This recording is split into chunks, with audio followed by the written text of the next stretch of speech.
You know what? I really appreciate those who are willing to listen and inaalam yung side na Hergy kasi si Hergy never nagsalita about sa nangyari sa kanya.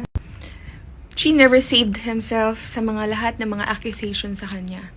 She remained silent and ayun, she chose her battle. Nakipagbugbogan niya lang siya. Pero joke lang. Si Hergy kasi hindi siya yung tipong pagtatanggol niya yung sarili niya because hindi siya ganun eh. Pero I never heard nga na meron siya sinabing masama about sa mga ex niya.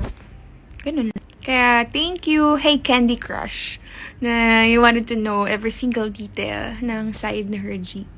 What I really like about Hergy is yung humility niya kasi super humble niyang tao. Walang ka-ere-ere, I swear. Never ko siya naringgan na parang siniraan or nag-badmouth about other people or may mga sinabing masama dun sa mga ex niya after what they did to her. Imagine they exposed her sa Facebook niya mismo and all of the relatives back from province pa niya sa Kalinga, nakita yung post regarding that and napahiya yung buong family niya and the whole family are actually angry at her.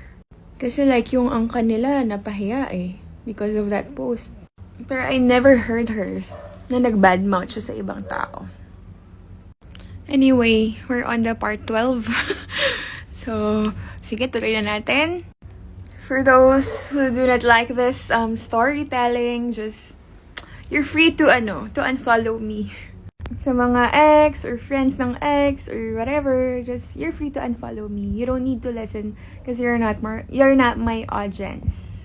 Pero yun, skeptical pa rin ako ng time na yun kay Hergy. Kasi syempre, hindi lang naman isang tao nagsabi sa akin, nag-warn sa akin, hindi lang isang tao.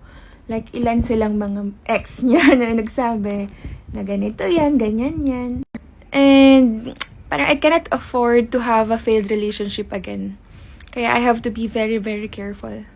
Ang ginawa ko sa kanya, nagpabili ako. Nag-iwan ako sa kanya na 1,000, may pinabili ako sa kanya. Tapos of course, may sukli yun. Like, siguro nasa 800 pa ata yung sukli nun. Tapos ang ginawa ko, iniwan ko dun sa table nila sa house. Tapos wala, hindi ko ginagalaw, hindi ko kinuha or wala. Iniwan ko dun, intentionally. Kasi iniisip ko, kung itong tao na to, gaganchohan ako o peperahan talaga ako, hindi niya ibabalik sa akin yung sukli. So umuwi na kami, galing kaming Montalban. Walang sukling binalik sa akin. So, nung nakauwi na ako, akala ko, ay okay, legit nga, peperahan ako. Pero,